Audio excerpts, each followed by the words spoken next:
Hi guys, Ricky Pope here from the Christian Nerds Unite podcast.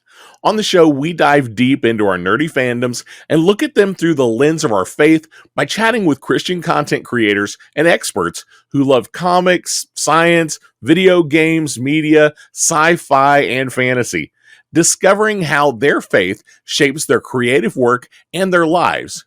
You can listen on your favorite podcast app or find links to everything at ChristianNerdsUnite.com. Great Powell, host of Forged in Fire. Kyle Mann. I'm J. Warner Wallace. Kira Davis. This is Ben Adams. Hey, this is Dave Baker. Carrie Pomeroli. This is Mike Reiner. This is Ethan Nicole. This is Leanne Morgan. It's Graham Parker, the 5th GP, and this is why you should never. How I got suckered in. I'm so embarrassed that I'm here. You're wasting your time.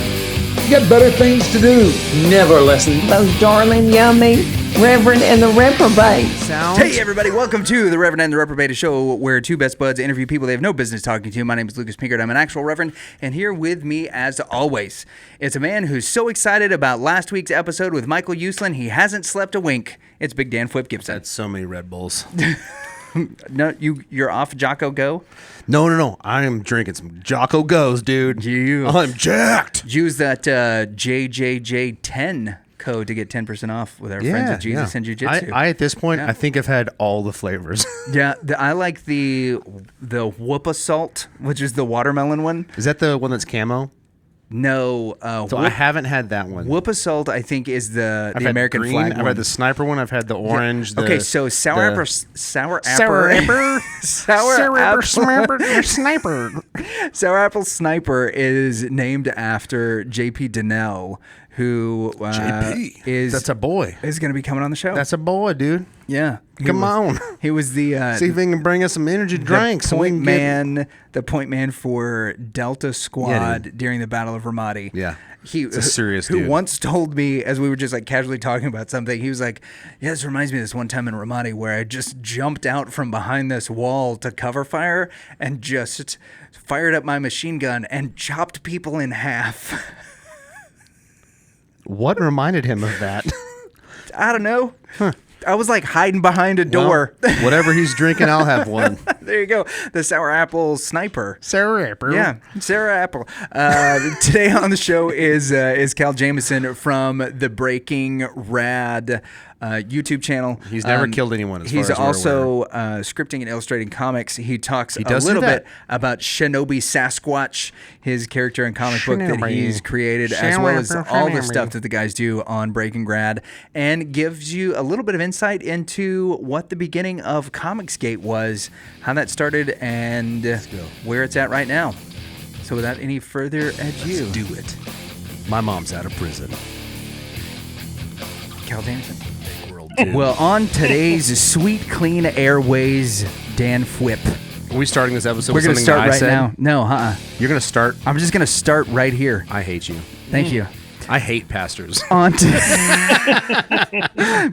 episode of Fwip. Thank you for not restarting. You're welcome. Is the one of the voices of one of my favorite Tuesday night haunts, Breaking Rad.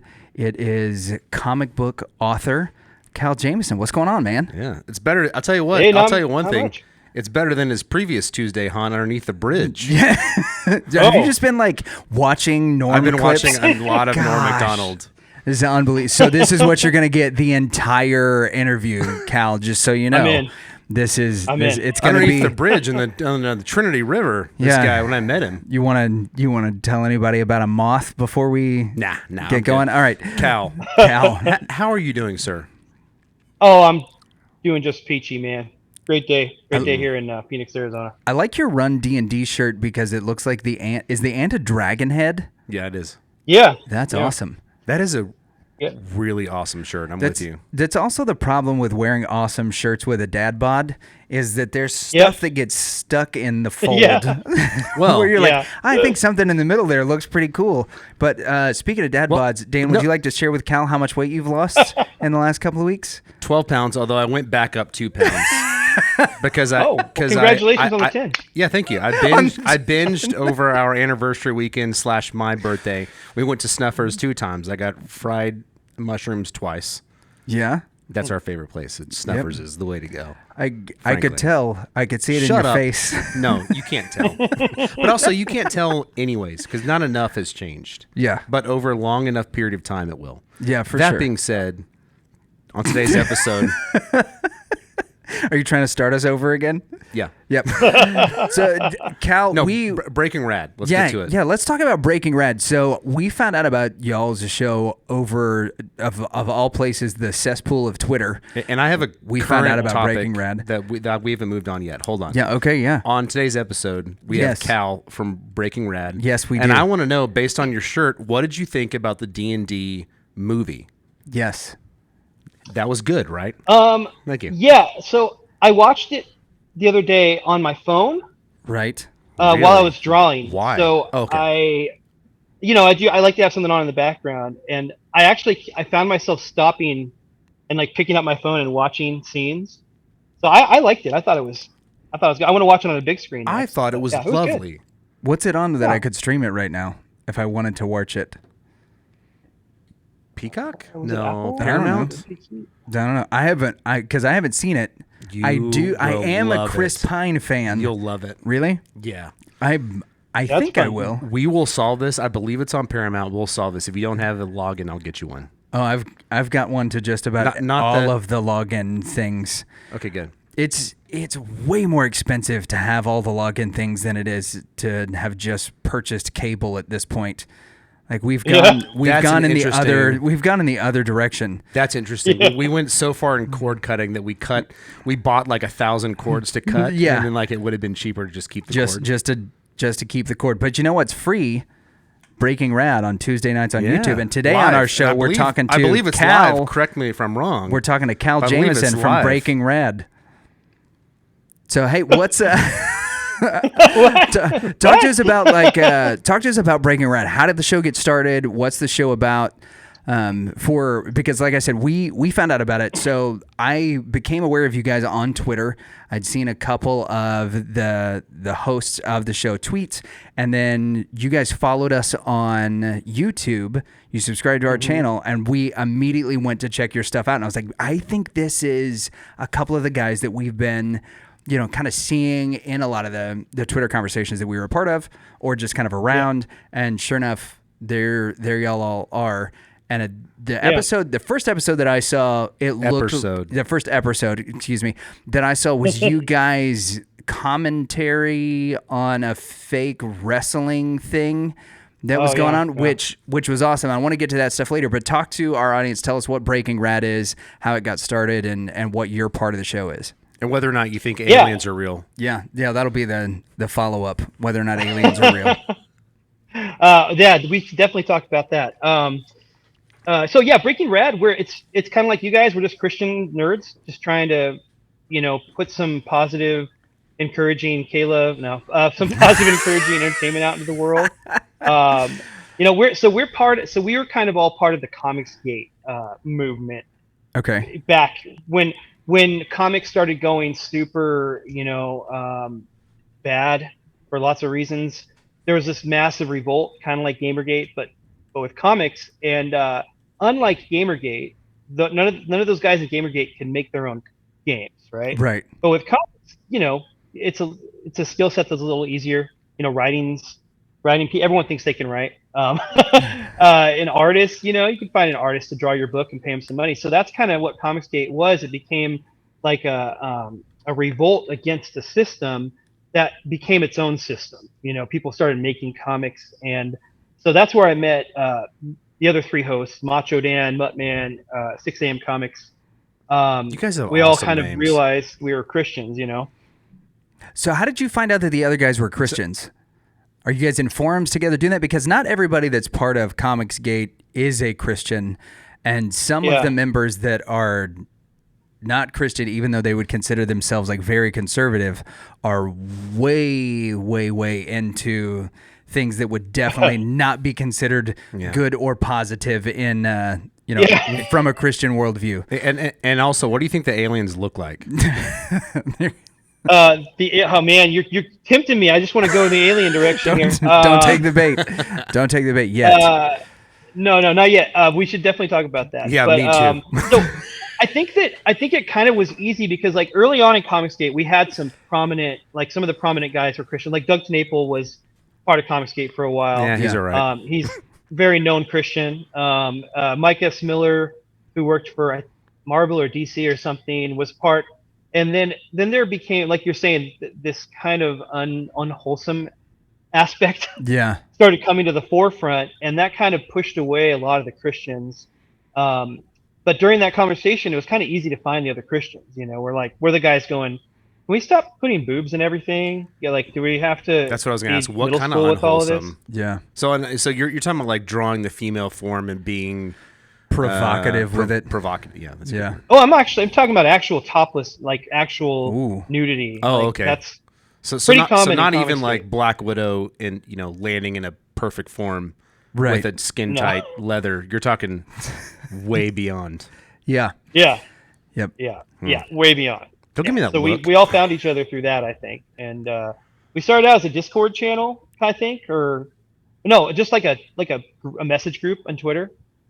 And then we're like, hey, we should get together and talk on. Everyone was doing live streams, so we're like, let's do our own live stream. And then we were born. We decided to name ourselves, and I came up with the name. And I think I got some pushback on it, but I really was like, no, Breaking Rad is cool. We're going to use this name. I agree. And we did.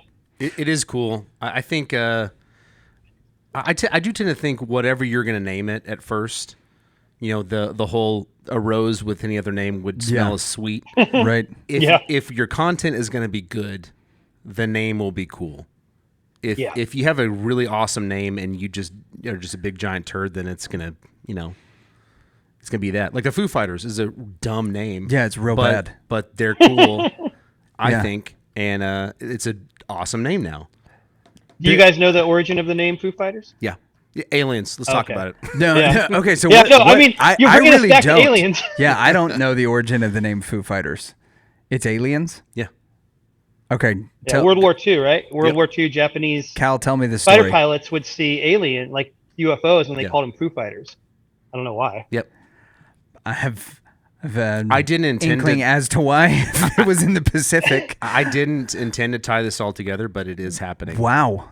It's happening. This is the most preparation you've ever done for a show because it's been your whole life is leading up to this one moment. Yeah, we're talking about Foo Fighters and aliens. Yeah, it's great. It's fantastic. But yeah, I agree. Breaking Rad is a very cool name. It is a cool name, and I'm not surprised you got pushed back because that happens with anything that. Oh, for sure. Like I think any good idea in a creative realm has to be fought for a little bit. Ooh. That there is somebody that's going to say like, why are we doing that? There has to be this a hill doesn't of make victory. sense. Yeah, there does. You got to wave your flag, your Breaking Rad flag. Right, and if every point of the way through, everybody's like, nope, that's great. Which nope, may that's or great. may nope, not that's be great. rainbow colored. It's not, right? I would stop believing that what I was doing was good. If everybody was just telling me how good it was. I was like, y'all aren't paying attention because something in here is flawed. So I think that's awesome. One of the things I've seen in y'all's show that really sets it apart is the graphics packages. They're absolutely they're incredible, awesome. Especially for like a live show. Yeah. Being able to do the things. Your logo's great. So I binged it too. Yeah. Like, so what's the impetus behind all of that stuff? Because there is for people who are like our listeners. The onus on that? Yeah, the onus is on them to make that happen. To the impetus. Yeah. So there's so much that goes into the video production element of it. Like we've done several live streams and it was everything that we could do to put up a picture of a fish that Danley that Danley was trying to talk about. We had the fish of the week. Yeah. And it was like it was terrible. Fish. Yeah, or the blobfish, the mantis shrimp I think made an appearance. But to try to get that to pop up, because we're not graphic designers, like we're audio guys, right? Like we have music, none of the talent and also production. none of the cool shirts that you do. None of it. So how does all that stuff happen? Like take us, behind the scenes a little bit to how the sausage is made. Like who's putting those things together? Is that a collaborative effort? And then what's that look like when you guys are creating segments? Because the graphics packages are incredible. Yeah. Okay. So we'll start with the best stuff, and that stuff comes from Mark Marinelli, who is known as 6 a.m. Comics on Twitter. So a couple of our guys are professional graphic designers, Mark and Jason Muttman. They both their real life job is graphic design. They both draw comic books, and then Mark is really, really good with the video stuff. So like when you see the intro for we have a segment called Name That Death. Yep. And Mark will play clips of death scenes from movies or video games, and then we have to name what it is. It's a little game we play. But the intro to that is just so good, and that's the stuff you're talking about. That's Mark. So whenever there's a video and it's really good, Mark did. It's Mark. Whenever there's a video and it's like, I did that one. I'm like, he uses Adobe Premiere Pro, and I use Premiere Rush, which is for people too stupid to use Premiere Pro. That would be us. So, yeah. And that's pretty much all there is to it. Mark's just really good with video stuff, and we just want to, we don't have a lot of viewers, but we just want to have excellent stuff. We want everything to look good, and so we try. It does look very good. It is really good. It's really cool. A lot of people who are listening or who are watching know that we recently have started a network. We've joined with some of our other favorite podcasters to create Christian Nerd HQ. We've got a bunch of guys with different talents. When it comes to like us doing the back end of production stuff, there are a lot of the shows that we work with that are part of the network, and then here up at the church we produce probably a dozen other podcasts and things like that. Right. Realizing like how difficult it is to get 5 people to watch on a live stream. I mean, we did a live stream not too long ago for the weekend that The Flash came out. And we were on for an hour, and we had one viewer consistently the entire time. And it was one of our other guys who was not able to be on the live stream, who's just like watching and commenting. How do you stay motivated? You mentioned you'd like to be able to grow the show some. Like, how do you guys stay motivated when that viewership is low? Because we've gone through some spells like that, and it's tough to do. Yeah, I want to know this question. No aliens involved. Yeah. Okay, no aliens. Unless you're aliens, using, like, honestly, is the Fiverr. only answer. I'm sorry. It's always aliens. No, man, that's the answer is a non-answer. Like, I don't know if I am motivated anymore. Like, I feel like we just kind of get together and stream because we like hanging out. And if people show up and watch, that's awesome. We just don't expect it. We used to get more. We'd get 10 to 15 viewers pretty consistently for a while. When the wrestling stuff first came out, that got us a lot. Like, I think we got over 1,000 views like after the fact. Wow. On one of those on one of the live streams, the wrestling ones, because the Comicsgate people love seeing their favorite people go head to head, but that stuff, it was novel at first, and then it kind of became normal, and now everyone streams on Tuesdays, and so we get maybe 5 viewers a week, consistent. There'll be people popping in and out. There's people who pop in, say, "Hey guys," and we know they're leaving because they're like some of the bigger name people. Right. We know they're just going to say hi and then take off. And and then I'll ask them a who, question. Leanne Morgan? Leanne Morgan. Did you ever have Leanne Morgan pop in and call you This yummy? is his weird flex that he does, Cal. We had this lady who is a very funny. She's a premier. Okay, she's a very funny comedian. She just A++ comedian on Netflix. She just had her Netflix special drop, and and she called us yummy. She did call us yummy. Oh yes, yeah, she's the one in the intro. Yeah. Yep. And so Danley will shoehorn into every interview, whether or not anyone has been. I'm just called wondering yummy if by Leanne Morgan Morgan was one of the big people that dropped in. Yeah. She was. Well, she's bigger than, not for us, but she's bigger than anyone who drops in on our show. No. I agree. I agree. Oh my I agree. gosh, he's asking whether or not she's dropped in to view your show. I wish. That would be Yeah. awesome. I want to get called yummy. Well, she did ours. Great. Fantastic. It's just, I have this feeling that like when you get to the front door of our studio that you... I bring all my contention. That you feel like you're Obi-Wan, that you're trying to sneak around somehow and just power down all of the Death Star, which is like the behind the scenes. Like you're just looking for that opportunity to just go and just bring everything down. Yeah. So you mentioned the wrestling stuff got you guys a lot of views in the beginning. That was my very first exposure to y'all's show. Yeah. What is that? Because I can't determine. So give us the premise. Give us the premise, and then talk to us again, like how you make this happen. Because it's does really fake wrestling cool. come from Chat GPT?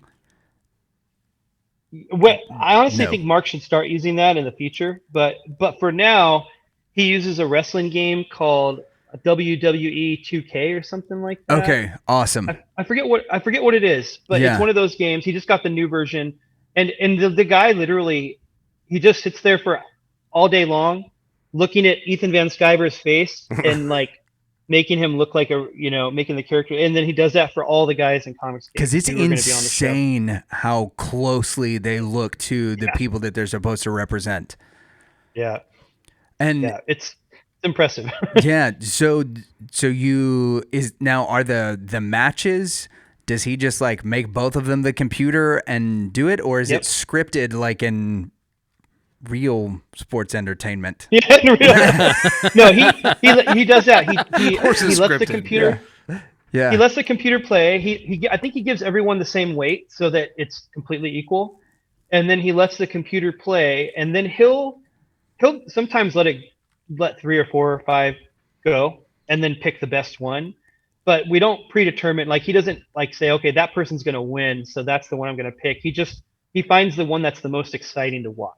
Gotcha. And then he'll tell everyone what the outcomes are going to be, like anyone who's going to be on the show. I don't ever commentate because I'm awful at it. I just stay in the backstage for it. But then so everyone kind of knows what's going to happen, so they commentate kind of towards that. And we have a guy come on who's not part of the show, but he's a comic creator named Mark Polton. But he's really, really big into wrestling, so he comes on and he does the commentator thing, and that's pretty much all it is.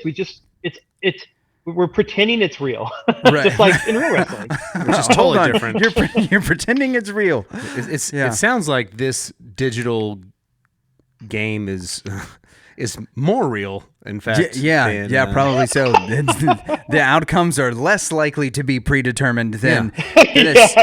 So you guys have some kind of bracket system, and in the bracket, I guess you're going head to head with other just comic book creators that you guys like, other guys who were or are members of Comicsgate, or how does that work? Yeah, so it's classically it's been just CG people, and there'll be like we'll have smaller matches, elimination matches leading up to like we do like a Royal Rumble thing, and we do like a WrestleMania type thing. So we have two kind of big events each year where the whole stream is all just wrestling stuff. Those are the ones that we get the most views on. Yeah, for sure. But he's kind of recently started adding a little bit extra in, like spicing it up a little bit with people like Doug TeNapel and Mike S. Miller, who are really open anti-CG people. By the way, people that we're CG, but we don't like. I love Doug TeNapel. We're all Doug fans. And so we're not like CG people who beef against non-CG people. Yeah. But there's a lot of people like most CG people are like that. And so when they see that match of like Ethan Van Sciver versus Doug TeNapel, they're at home just like raging, and we're just commentating and having fun. Like it actually was Hulk Hogan and Ric Flair. They're like, oh, these guys have serious beef. Yeah. Is Ethan Nicole we're talking about? No, Ethan Van Sciver is not Ethan Nicole. They have completely different last names. I didn't know if he had a pen name, which I'm also interested in. Ethan Van Sciver drew for DC for a long time, and he's kind of like the biggest name in Comicsgate. His campaigns make $1 million every time. Like, good gravy. He sounds really cool. He's a big deal. He's awesome. Okay, so I'm an Ethan fan. Yes. So this is something you say you kind of stay backstage for, which means you're watching, but you're not on the live stream. When these kind of ideas get pitched in a big group, like when we do our idea pitches, Danley and I end up it's us sitting in a room and you pitching my ideas, and I say no, yeah, or no, or right, because my ideas seem like too much effort, and then and mine are way and in the reverse out of the reality. Yeah, and in the reverse, whenever they come the other direction, it's like I'm not doing that to somebody who's coming in. If they're going to grace us with their presence on the show, I'm not going to do this to them. And you're like, well, could be good. So always wish we had. Yeah. When you've got that kind of like back and forth, it's one thing. And we've got a friendship dynamic over 20 years, which basically means however those arguments end, we both go to our wives and we'll be like, hey, do you think this is a good idea? They converse and tell us what we can and can't put on the show.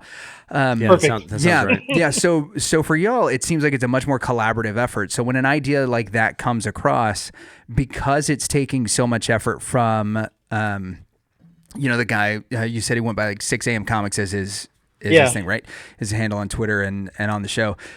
So because it's going to be so labor intensive for him, like, what do you guys do? Like, hey, I've got a great idea, but it's going to make, your life really hard, over the course of the next few weeks, because you're going to have to be the one that puts in all the effort to do it.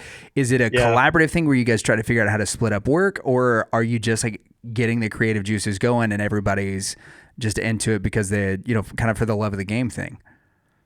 Yeah, well, I think for the most part, we really try to pitch ideas. If it's a labor intensive idea, then it's something that person would do, So Mark, when he brought the wrestling thing, he knew there would be him doing all that work. 6 a.m. Comics.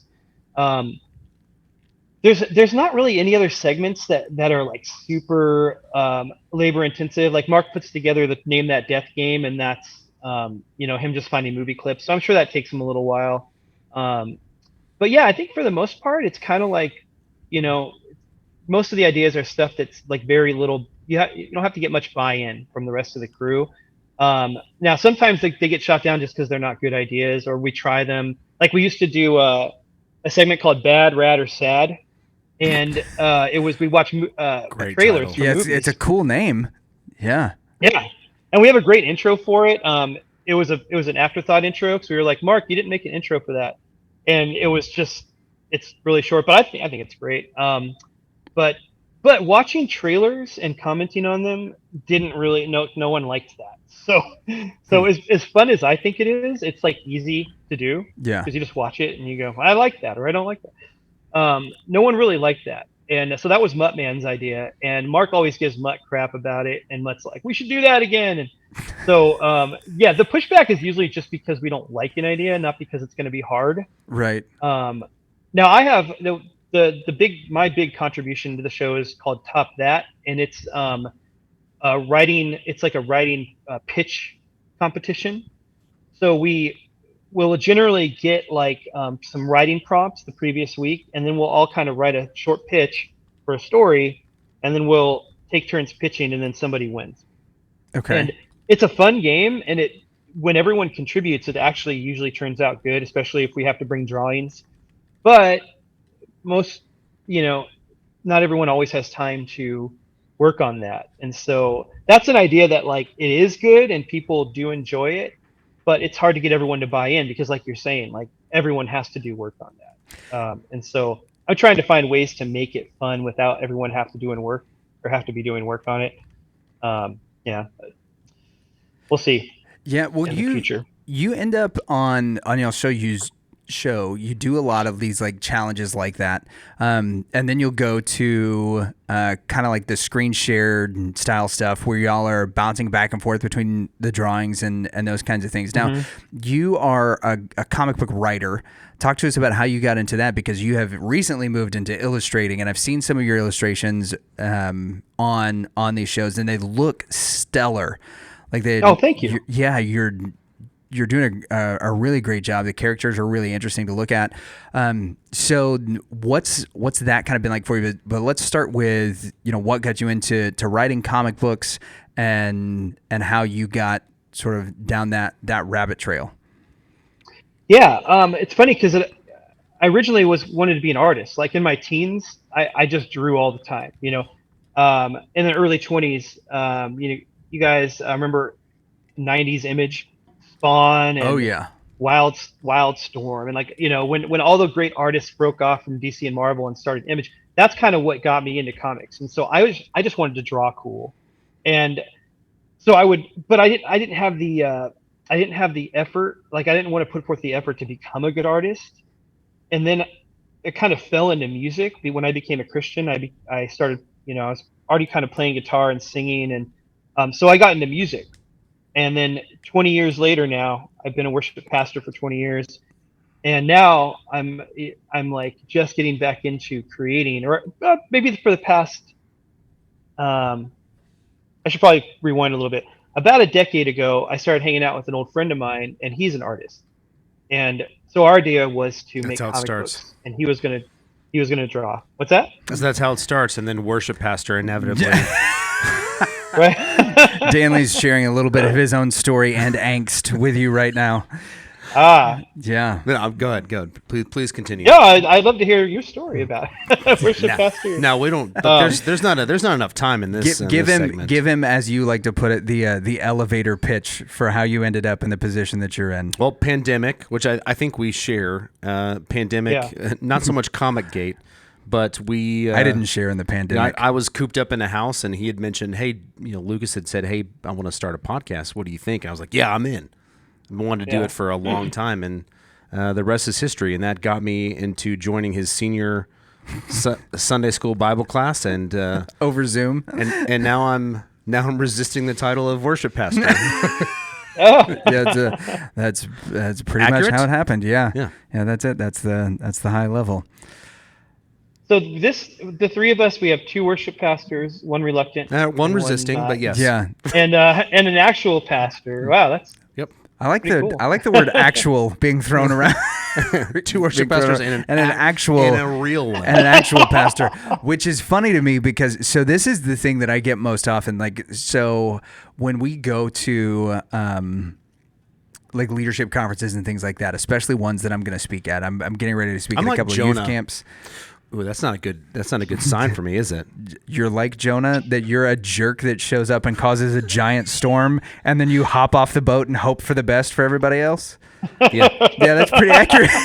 That's pretty accurate. I think you nailed it.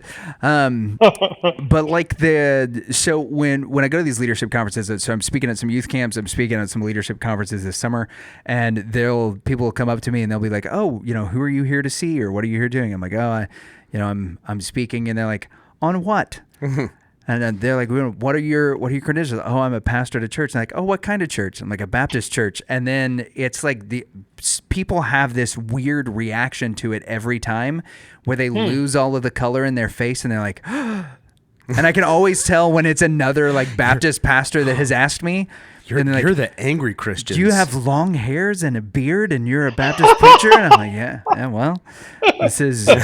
Watch what else I can do. Yeah, check this out. I'm going to exegete this until... Yeah, so there's just... It's that reaction. Also, I can do some sick skateboard kicks. Yeah, for sure. And which Jordan Peterson would like, because you're supposed to leave all skateboarders alone, according to rule number 11. Yeah, I just recently got done with that book with number 12 rules. Okay. Yeah. So we do. We've got a worship pastor, a reluctant leader, and an actual pastor, which I think is good company. We've got Cal, I need your help in bringing him along and teaching this young man up in the way that he should go. Yeah. So especially since his mom's incarceration. Yeah, it's not looking good for old Gibsoni. Maybe offline, I need to hear that story from you guys one of these days. Oh, that's you mention it all the time on your show, but I haven't heard like all the details of it. The details of that are that I'm going to get my butt kicked eventually for saying that. It's a dark, twisty tale. Yeah, full of intrigue and betrayal, for certain. So and a DA that just won't quit. This will be our pitch for Cal, is the Ragin' Majin story. Yeah. So you said you kind of connected with a friend 10 years ago or so that sort of got you back into stuff. How did that connection work, and how do you end up from, okay, I'm focusing now on music and all that, now going back to comic books? Yeah, so I was still, I've been a worship pastor this whole time, but reconnecting with him, we had been friends when I was kind of in my my prodigal son phase. So I became a Christian at 15. When I graduated high school, the lady who had led me to Christ died, and I kind of just didn't have a foundation for my faith, so I quit going to church. Didn't become an atheist, but I became a functional atheist. I just was right. I believed in God, but I just was like, whatever. God doesn't, really care all that much, and so I made friends with this guy during that phase. But when I started getting serious about Christ, all those friends kind of just, they didn't abandon me. We just kind of lost touch. But he was my best friend from that time, and so I think he moved to Northern California, and I was in San Diego. And then when he moved back, I don't know if I think he looked me up. I think he was like, "Hey, you want to hang out sometime?" And so he started hanging out with some of my Christian friends too, and so that was cool. I was like, "Oh, maybe we'll bring this guy into the kingdom."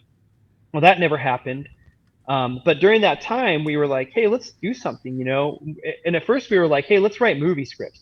Let's become millionaires. Let's go live in Hollywood and write movies." So we started trying to write screenplays, and I was awful at that.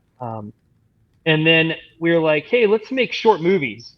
We just like went through the whole gamut of like creating stuff, and then we landed on comics eventually, and that's kind of where we stayed. And so we kind of co-created a bunch of stuff, like with me doing most of the writing and him coming up with visual stuff that bounced off of me. And then in 2016, when all the Trump stuff started happening, this guy who is my best friend, we kind of went separate ways. Well, he went his separate way over my conservatism and my Christianity. At least that's what I think. And I'd love to be friends with him again. Yeah, Craig, Chris, I can't say names. I already said it. But if you watch, I want to be your buddy. I don't want to get emotional here, but yeah, he's the best friend of over 20 years, and so I'm a little bit bummed about that. But that kind of ending made me realize I need to like hook up with other artists, and that's when Comicsgate was starting. I had a script for Shinobi Sasquatch, and I saw Rob's art, and I'm like, boom, he's an artist. And yeah, so I don't know if I directly answered your question. I kind of rabbit trailed there, but no, that's perfect. There you go. Yeah, so you talk some to new us. friends. You need to tell your old friend about the Durham report. Start with. So he can get caught up on Trump and oh my gosh. So you mentioned is it Shinobi Sasquatch? Is that how you say it? Shinobi, like Shinobi, the old video game. Right. So talk to us about Shinobi Sasquatch. What is Shinobi Sasquatch? Tell us about the character and kind of the impetus for that. Yeah, it was just honestly, it was a dumb idea where I was like, I'm gonna write down like a bunch of stuff, and then it's all gonna be one character, like the Teenage Mutant Ninja Turtles kind of vibe. I'm like, I want to do something like that. I'm like, okay, well, ninja's got to be in there. Gotta have ninjas. Yeah. I think this is what I wrote: ninja, werewolf, Bigfoot, demon slayer, MD. And I thought, Doctor, that's it. That's the name of my comic I love book. the doctor at the end. He's a ninja. He's a werewolf. He's a Bigfoot. He's a demon slayer. And also he's high a intelligence. Yeah. And He's so a I was tank going to draw it he's a myself, tank put it on Webtoons for free. And I put like a one-page promo image of him, just a silhouette of him jumping from one tree to another tree over like a cloudy Portland, or Oregon sky, right? And it got a lot of like comments. People like, "Oh, when does this come out?" I'm like, "Oh, with my crappy art and like one sentence, you think this is a good idea? That's a sign that it is a good idea." Yeah. And I probably should hire an artist instead of trying to do it myself. And so that was it, man. Once Rob started drawing it, I took the MD off. I took the doctor part off because it's still zany, but I don't want it to be that zany. Like, right. He's already a ninja and a werewolf and a Bigfoot and a demon slayer, and so he doesn't need to be a doctor too. And yeah, so that was the birth of and it used to be called, like I said, ninja werewolf Bigfoot demon slayer MD. I shortened it to Shinobi Sasquatch, and I think that's he's OP, and he lives in Portland. And he's busting. Yeah, definitely busting. So I want to get into. I want to see the cover of the original with the 11,000 names that he had, like Super Werewolf Sasquatch MD. Like how did that work for like the cover art? And also, I love the MD tag, by the way. yeah, it's pretty great. That would be cool. Maybe he's still a doctor privately. He's got a private practice. Nice. Yeah, he just makes house calls. Yeah. Yep. In So Portland. you were gonna ax? Oh, I want to know about Cal not being your real name, and you have a. Oh yeah. This being a secret name. Yeah, a and pseudonym, I'm very curious, if you will. I'm very curious as to the genesis of said pseudonym. Yeah, at this point, I mean, it's almost like the angriest people know my real name. So I'll probably one of these days just kind of merge the two. Sure. But for now, I still have a certain level of anonymity, and I kind of like that. I kind of like having, the Mark Driscoll effect. I can taunt atheists endlessly on Twitter, and no one at church knows. No, I'm just kidding. Yeah. What was his? I don't know what was his fake name that he used? I don't know. You've mentioned William Wallace. He was William Wallace on the. He was? Yeah. What was the other one? There was an English lady. Oh no, you're talking about Titania McGrath. Yeah. I'm just listing some of the really great ones. Yeah, Titania recently. McGrath is actually a reporter named Andrew Doyle, and he's outed himself, and he does so in his book, How to Be Woke, I think, by Titania McGrath, which is hilarious. But so the story with Mark Driscoll, according to The Rise and Fall of Mars Hill, was that they had this like church kind of Facebook type thing that you could go in and message on, and William Wallace would always like make these really like fiery speeches to the men, and it turns out that it was actually Driscoll the entire time, or at least that's the That sounds like the time that we summoned Thor Ramsey. yeah, kind off of his church website. Off of his church website. Yeah, that kind of worked that way. Okay, so you're using these, but you had to do it because people were, I guess, like kind of coming after you because of your comics or the opinions that you had against like the comic stuff. It was a little more. No, it was a little more low key in the beginning. It was just that my artist friend didn't. Number one, we had kind of started like philosophically clashing.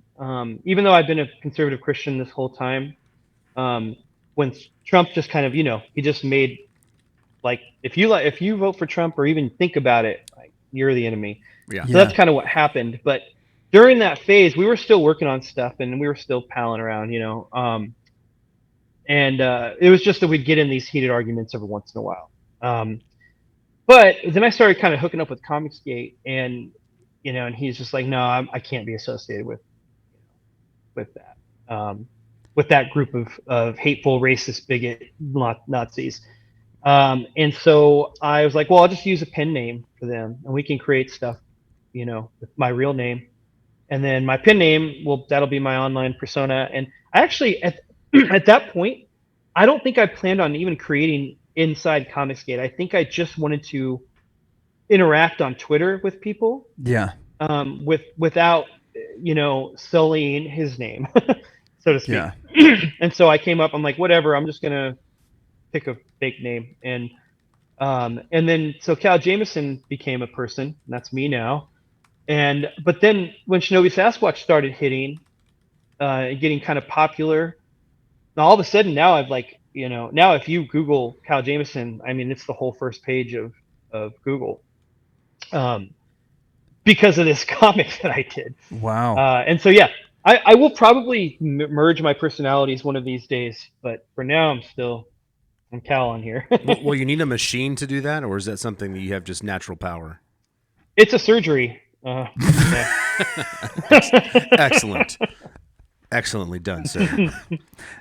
Matt Walsh has to be the one. He has to be present in order for it to. Matt Walsh has to give direction on how to proceed. And then we'll have Cal write the story, and then Ethan Nicole will animate it, and then we'll have it debunked. Oh man, yeah, for sure. So you get back into comics. You start writing. You've got Shinobi Sasquatch that's going. You've since you've written some other stuff. I know you've got a project in the works right now. What is it like taking a step away from the writing of the script and moving to the artistry? Because like I mentioned before, when you guys are doing stuff on the show where you're having these kind of like drawing competitions of, the pitches that y'all are receiving, or things like that, your stuff looks really good. Has getting back into drawing been a challenge, and what was kind of the thing that drove you to like, hey, you know what? I've been doing the scripts, now I want to get into the illustration side of it. Oh man, that's that's tough. I know. Thank you. I ask only the toughest questions. Last year, kind of, I think a little second quarter, I started drawing a little bit more, and started. I don't know. It's the reason why it's hard to remember is because the second half of last year, I had went into like an awful depression for like 6 months, and so it's kind of a blur. Like I know I stopped drawing because I was just I was bummed out all the time, and so for whatever reason I started. I have no idea what it was. But then as like my mood started kind of coming back to normal, I really thought, man, I really do want to get back. I really want to like give art a try. I don't have to rely on artists all the time.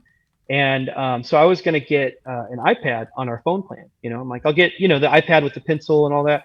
I'm like, I think that'll make it easier for me to do art. And one of my pastors here was like, oh, just get one from so-and-so. We have an IT person who also is in charge of acquiring technology and stuff like that. So when I first got hired, I sent my laptop request to her, and so pastor's like, well, just ask her, she'll get you one. And I'm like, oh, the way he said it was like, go to her, and I'm like, does she sell iPads? He's like, no, just request one. She's like a dragon on top of an iPad hoard. A part of my role here is I'm the supervisor of our media team. We have a media director, but he's new, he's young, and so to have a liaison with the pastoral staff, that's kind of my area, because I can kind of speak the language of the newfangled media. You gotta have an in between. And so yeah, I'm an in between basically. He basically gotta schedule requests to me. Gotta have. Yeah. So anyway, it's got my iPad, and as soon as I started on that thing, I'm like, dude, art is so much easier now. You don't have to erase a million times. You just backspace. And yeah, so I've been improving quickly because I just draw a lot. I'll just sit up late just drawing. Where I've been in the past, I might have played an MMO or a PS4 game or whatever. Now I just draw a lot. Do you think that helped you come out of the depression? Was getting back into art, or was it something else? No, the depression was honestly, it was I think it was kind of the Bible says that whom the Lord loves he chastens, and I think it was kind of an allowed time of awfulness for me, because I had fallen into alcoholism without kind of realizing it. I had used it to get out of depression several years ago, to self-medicate at night. I'd have a couple drinks and I'm like, oh my gosh, I feel like normal.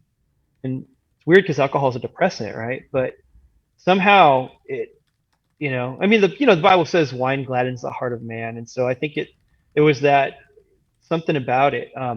And so anyway, but then when the depression went away during that period, I just kind of kept drinking. I'm like, well, it curbs my anxiety at night. I can kind of feel normal. And so years passed, and here's a testimony for anyone watching.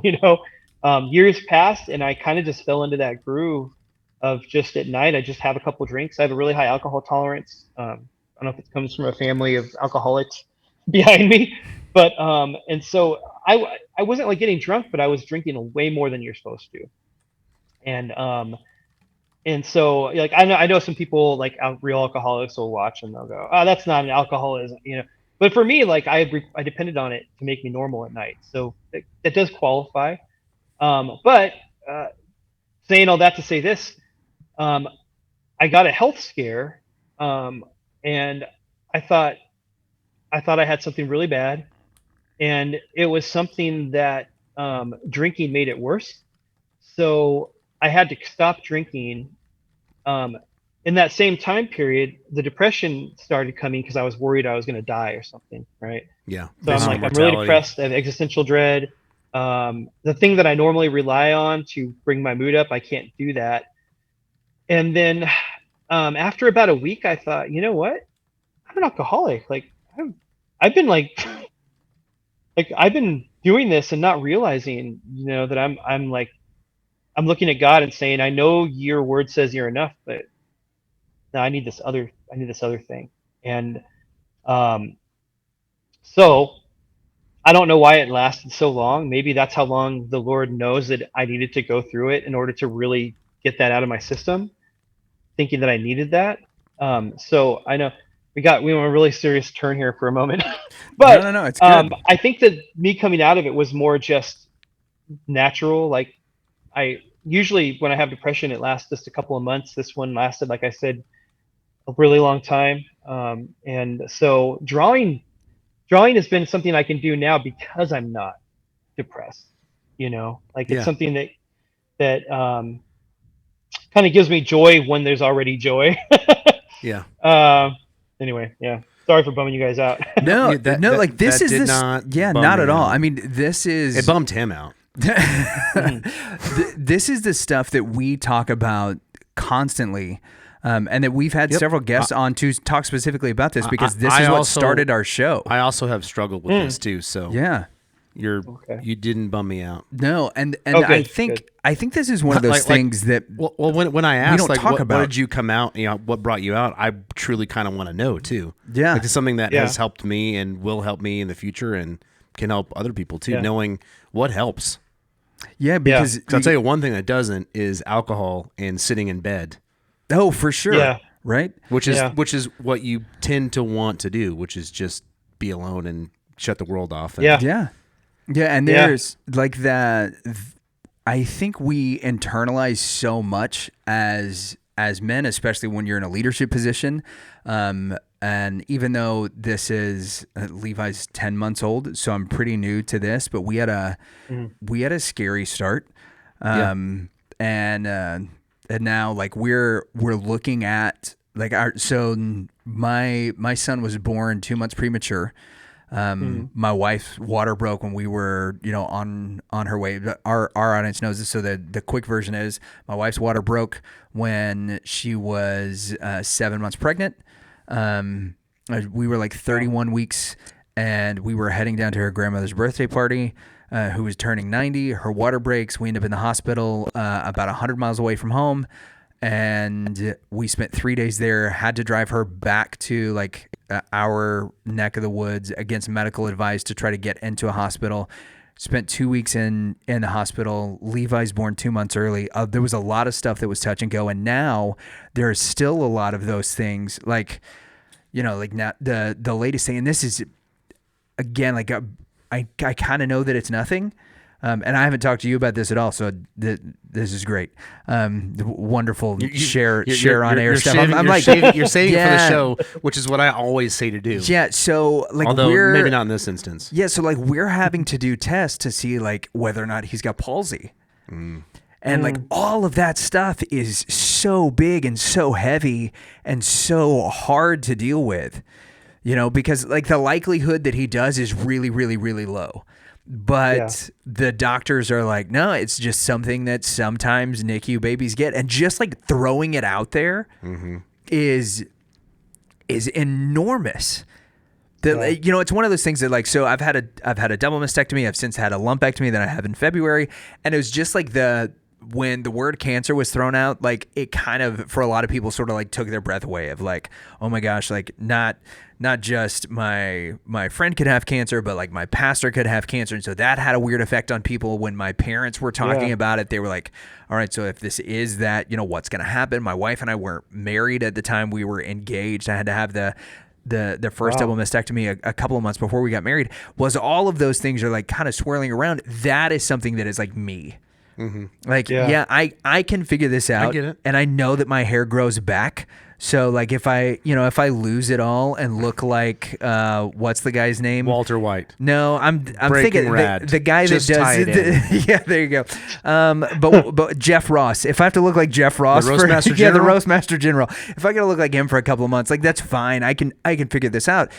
Even though the likelihood that something like or that Levi does have a complication because he's healthy and everything looks fine. He's but literally bouncing. Yeah, they have to do the test, and because it's thrown out there, and because it's my kid, I get it. Like that all just gets. And I know we've joked about this a little bit over the course of the last couple of weeks. That gets kind of like about a lot of stuff. Well, no, I mean this in particular. Like you take it, you put it in the jar, and then you just like tuck it away on this shelf that's right in the middle of your chest. You repress it.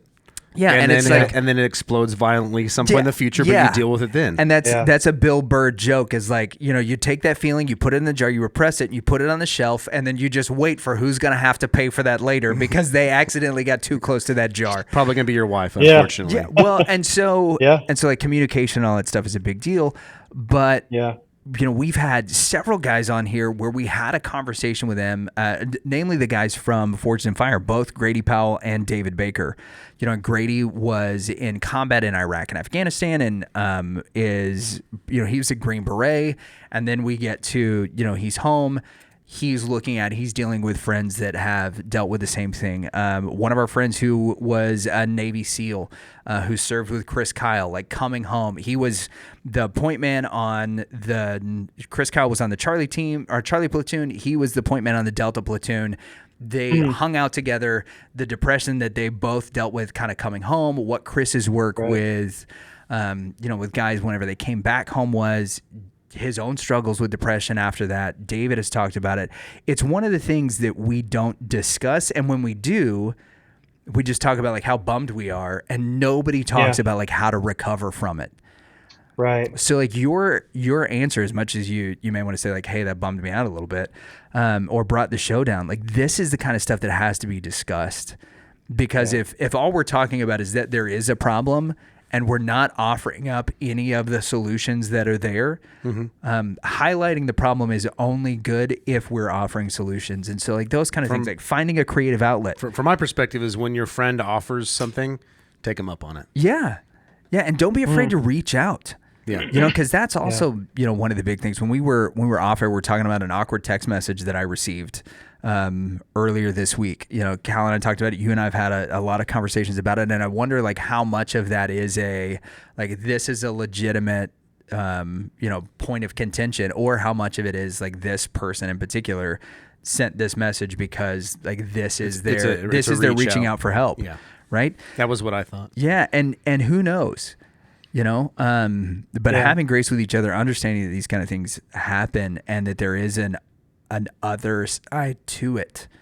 And the way that you've not just been able to come out of it, but the testimony of coming out of that depression and now channeling into something that's creative and productive, like that's such an incredible thing. And I think that's a really important story that a lot of guys probably need to hear. It's pretty rad. Yeah. It is pretty rad. In fact, you might say. Yeah. Instead of staying depressed, what did he do? He broke rad. Oh yeah. Yeah. Thanks for sharing that. Yeah. And also you, I didn't know that. No, yeah, that's just like stuff we had to start dealing with today. I'm glad you shared it. Yeah, like this afternoon. And I'll be here to talk about it. Yeah, thanks. And to pray about it, you know, and you know, when all those tests and stuff happen, we're like, okay, like I mean, this is just the next thing. And maybe even to have a cigar about it. Boy, if we could have a cigar about it, I'd be very happy about that. So, you know, those are the kind of things that I think are important. And one of the things I think is so cool about y'all's show is that as much as political things may have influenced the kickoff of Comicsgate, you know, the things that come through in your worldview and your philosophies and the way that you write your books and the way that the scripts go and even in your art, as far as, you know, creating characters that embody not just things that are larger than life, but also like ultimate good, ultimate evil, to where you're really rooting for the good guy. You're really rooting against the bad guy is really cool. What do you think the importance of communicating those types of concepts in comic books is, like in that medium in particular? Why are those things so important? Well, I mean, you know, I'm sure you guys have heard this, but there's no new stories. All the best stories come from the Bible. All the best stories have their archetypes in the Word of God and the history of God's people and God's creation. And so we're, you know, I don't think any of us are writing like super overtly Christian stuff, but but yeah, like you're saying, we're when you create, your worldview comes out in that, and so it kind of just happens, and it's important that it happens because I don't know if you guys have like tuned into any entertainment lately, but things uh, things not working out well, the good guy not winning is very common now, Yeah. and it's real. Like it's very real. The good guy doesn't always win in real life, but we don't. I don't know, but I mean, maybe some people do, but I don't I don't go to movies or watch TV shows or read comic books to be reminded how bleak life is. Yeah, right. Apart from that, Yeah. we want Yeah. to be reminded that there's hope, and so yeah, that's I think that I don't think any of us on Breaking Rad have ever talked about it, but I think they'd all the guys would agree with me that we're trying we want to kind of bring it back around to that invest in injecting hope into our stories and showing people that the good guys win because they're the good guys. Like they're supposed to win. Good, Yeah. good And triumphs over evil. The true story of creation and eternity, the good guy wins. The good guys, we all win. And so yeah, I don't know. I feel I haven't thought through that a lot, but I feel like it's just kind of a part of what we do as Christians. We're compelled to put that worldview into whatever we create. Yeah. Yeah, I think so, and I do think that that's one of the lessons that a lot of people are learning right now. Which is why I think I like comedies, like drama, and yeah. But I guess horror is kind of cool. I guess horror is one of. I mean, as Ricky talked about, if it gets too dramatic, I I have this all day. Like I need a laugh. I need some brightness. Yeah. Even if it's laughing at something stupid or bad, Well, that's why The Office and Parks and Rec, as dumb as the shows were, right? They were so great because it was you were invested enough in the silly storylines of the character, but you wanted to see them do something ridiculous, and you were ready for the laugh. Also, you wanted to see Pam and Jim end up together, and Michael right off into the sunset with his bride. And this idea that like there's ambiguity in the storyline, like one of the things that is coming up, or that is sort of pushing up against this, are shows like The Boys, where the good guys and the bad guys are both like morally bankrupt, and one of the things that's recently happened is this. I still like Homelander, but I can only watch a little bit and I go, dude, I can't watch it. Yeah, so the guy, I don't remember the guy's name, the actor who plays Homelander just did a promo for I think season 3.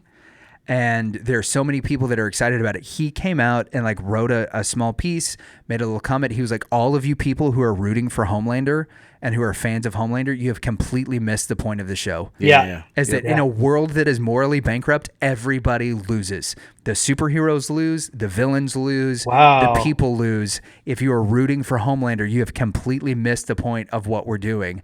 And he's having, like, very publicly now, like, this philosophical struggle with the character that has made him famous.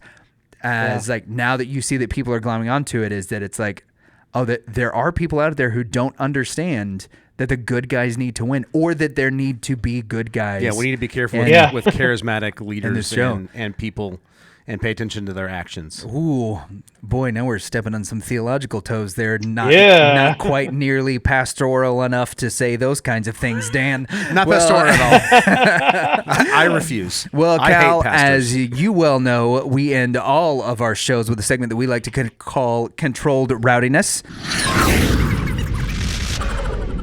We have to call it Controlled Rowdiness. This is just a series of rapid-fire questions which you can answer with a short or as lengthy response as you would like to. There are no right answers, but there are several wrong ones. Expect nothing from us by way of reply or response. And to get us going, I'm going to send it over to General Grease. Well, Cal, I've been waiting all night to ask this question. This is not rapid fire. I'm going to shoehorn this into Controlled Rowdiness. Oh, my goodness. Aliens. Real... I think it should just be like aliens, question mark. Yeah, a fabrication of a collaboration of governments. What's the deal? We should do another whole show on aliens. But I'll give you the short answer. Yeah, I want the short Seriously, answer. we should do a show on aliens. Okay. I'm in. Starts at Genesis 6. Genesis 3, actually, the Seed War. He's talking about the Nephilim. He's talking about the Talking Nephilim. about the Nephilim. We're bringing Brian Godawa on if we're going to do this with you. You get to Genesis 6, and and I don't know where's your guys' view on that. This is my view. The sons of God, the Watchers, if you buy into the Book of Enoch at all, they made a pact. Semyaza was a leader, and they said we're just gonna go get some lady brides, some human female lady brides. We're gonna trade the men for the brides. We're gonna tell them about metallurgy and cosmetics and magic, all the stuff that humans weren't supposed to know yet. And they started having babies, and the babies got really big. And I don't know personally. I haven't read the Book of Enoch. I've just kind of studied the guys who do read the book. But so I don't know if it really goes into detail in the Book of Enoch that they were trying to corrupt like the messianic bloodline. But I believe that's what was going on. I believe that the prophecy in Genesis 3 is really explicit, that the seed of the serpent will bruise the head of the seed of the woman, and the seed of the woman will crush the head of the seed of the serpent. And I think those seeds are very literal. And so you coming full circle now to the time we're in, and you have all these stories of people being abducted, having their being impregnated, having the fetuses removed. I'm a big X-Files fan. That's all through X-Files, the hybrid race thing. And I fully 100%, unless somebody can prove me wrong, I fully believe the alien phenomenon throughout history is fallen angels, Nephilim, the technology. Remember back, like I'm talking about in the Watchers in the Book of Enoch, they taught humanity about technology that they didn't have yet. And I think, why not? We got people in Las Vegas with blurry spacecraft landing in their backyards. We've got 8, 9, 10 foot tall ninja Sasquatches that came creatures coming out of the ship and looking at the people. And so guys, I'm like looking at the news right now and I'm giddy because I think that the end time delusion, I think that when the Bible says that that men's hearts will fail them for fear because of what's coming on the earth. I mean, that even the elect will be deceived if that were possible. Like, I think all that stuff is aliens. I totally do. I'm crazy, and I'm on that boat. It's going to be hard to get me off. I'm fascinated. I'm fascinated too. I don't know what's going on. I think that's possible. I think aliens are possible. So my question is, and I think I know your answer, but I think the question I keep coming back to is, if aliens are real, does it hurt or help faith? On an individual basis. If you think deep enough, it hurts it, because Jesus came as a man. I believe that the kinsman redeemer theology is really on point. Jesus came as a man to become the kinsman redeemer of mankind. So he became one of us to redeem us. So if there's a race out there of sentient beings who experienced the fall along with humanity, but didn't take part in the fall, that's a problem. If they didn't experience the fall, that's a problem too. Just theologically, So there's a lot of questions. So many questions. Maybe somebody can prove me wrong, but probably not. But I really think that it would really be a hindrance to the faith. I know that Catholics are on the other side. They're like, no, let's baptize those aliens. But I mean, I don't know if you guys follow that at all, but there are actually preparations being made for when aliens get here and evangelizing to aliens and baptizing them into the Catholic Church. It's like not just on their radar. It's a big part of what they're doing. It's really interesting stuff. Well, I'm glad the Catholics have some free time on their hands. Yeah, good for the Pope. We should do the alien question. I'm gonna shift. Huge gears here. What was your favorite comic growing up? That works. Sounds good. I didn't have a favorite comic growing up. I wasn't into comics as a child. Terrible question. I liked cartoons a lot, but as a teen, late teens, early 20s, I was really into Dungeons and Dragons. And so going into the comic shop to get my Dungeons and Dragons books, skinny jeans. I start seeing this art that all of a sudden I'm like, wow, that looks good. Like I always seen, Captain America and Fantastic Four and X-Men, and the art, I don't know, just didn't, maybe the characters didn't grab me. Maybe it was the art, I don't know. But when Image comic books started coming out, I started seeing like Spawn and Wildcats and Gen 13 and all these really cool looking comics. That's what drew me in. So I'm gonna say it wasn't growing up. I mean, I guess we're always growing up. So Spawn would be the book that really, I think, just grabbed me and said, "Now check this out." Yeah. Which is funny for a Christian because it's like super full of, Yeah. demonic. I mean, I'm with you. He's an anti-hero. I have a love-hate relationship with Spawn, which we've talked about already. Yeah, I mean, and Todd McFarlane was groundbreaking in a lot of the things that he did, just in general. I love the character. I just want him to do more and not sulk in a dark alley. Well, yeah. We were just talking about that last night. Yeah. Go on the offense, dude. No. It's easier to sulk. Yeah, that sucks. Well, we have each worked up a pitch for you so that we can see whether or not one of us can win this. Do you have one other quick question, or do you have your pitch ready? I don't have a pitch. Unbelievable. Unbelievable. All right. See, all right. I told you. It's hard to get buy-in for this game, man. You get hard to get buy-in for this game. It's hard to get buy-in, period. I'm logged into the thing. All right. So while Dan prepares his pitch, which he does have ready, just not pulled up. I don't really have a pitch. It's not a good pitch. All right. Well, you know what? Why don't you go then? Because mine's awesome. All right. Well, so pitch I gave to ChatGPT for a podcast segment featuring Christianity, comedy, and nerd culture, and it came up with Divine Laughter, where faith meets fandom. Are you ready to embark on a hilarious and thought-provoking journey that brings together Christianity, comedy, and nerd culture? Look no further than our brand new podcast segment, Divine Laughter. This sucks. You're okay. I thought you were creating a comic book for him to. No, you said pitch, and we were talking about podcast segments, so I did. You did a pitch for a segment? Yeah. Oh, see, and it's no good. His segment was that they pitch comic books to each other. So I've been talking to ChatGPT.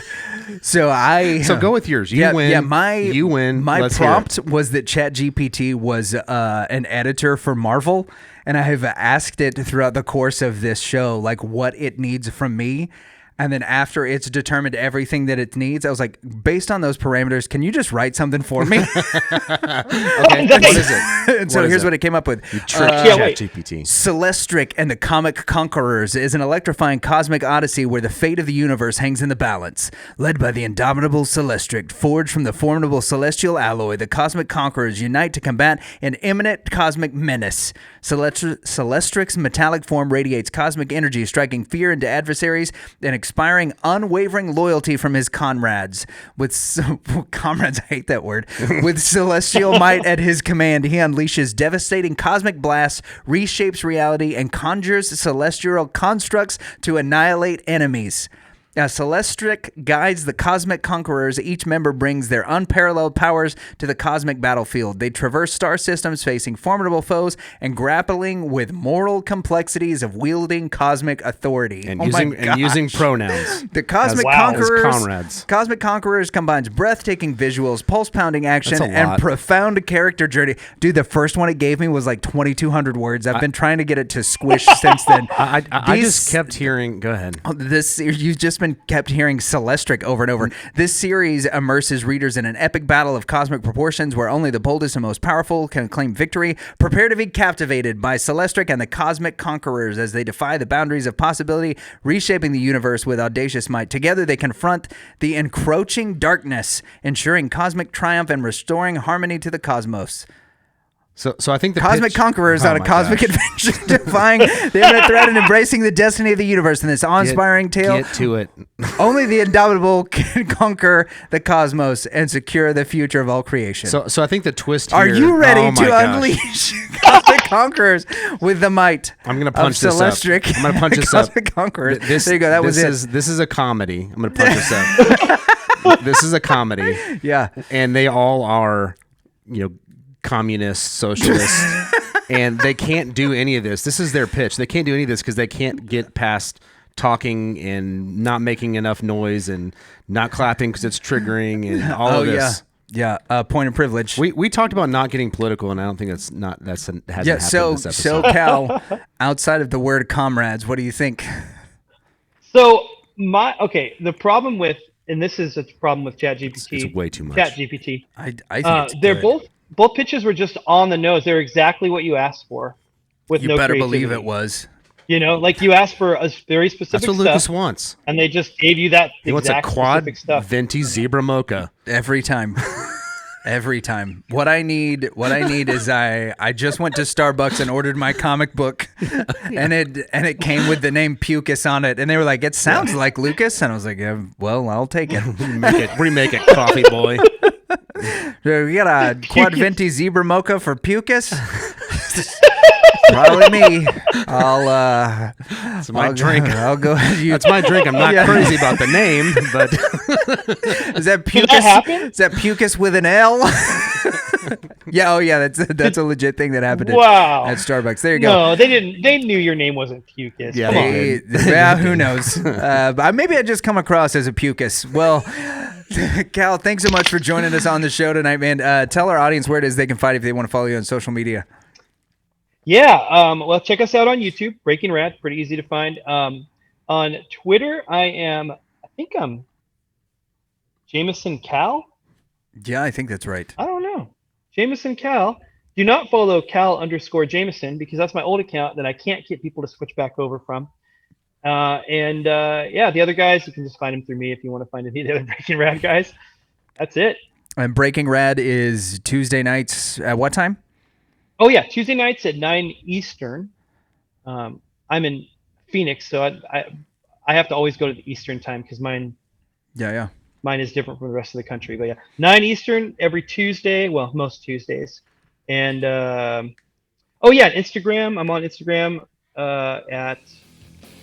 You know what? I don't know. Just search for me. Yeah, if you want to find me on Instagram, you can find Cal Jameson on it. There you go. You'll find links to all that stuff in the show notes. Cal, thanks so much for being on the show, man. We appreciate it. Yeah, thanks. Cal freaking Jameson. Dude, Cal, thanks so much for coming on the show. You guys make sure that you check out Breaking Rad on Tuesday nights. Links for their channel and all that stuff is in the show notes. And Big Dan and I might be making a guest appearance. Yeah. Pretty soon. I'm working on my drawings. When this episode comes out, this will come out Thursday morning, July the 20th. Make sure if you listen to last week's episode, you check out Michael Uslan. Michael Uslan is going to be on a panel at San Diego Comic-Con today with my aunt.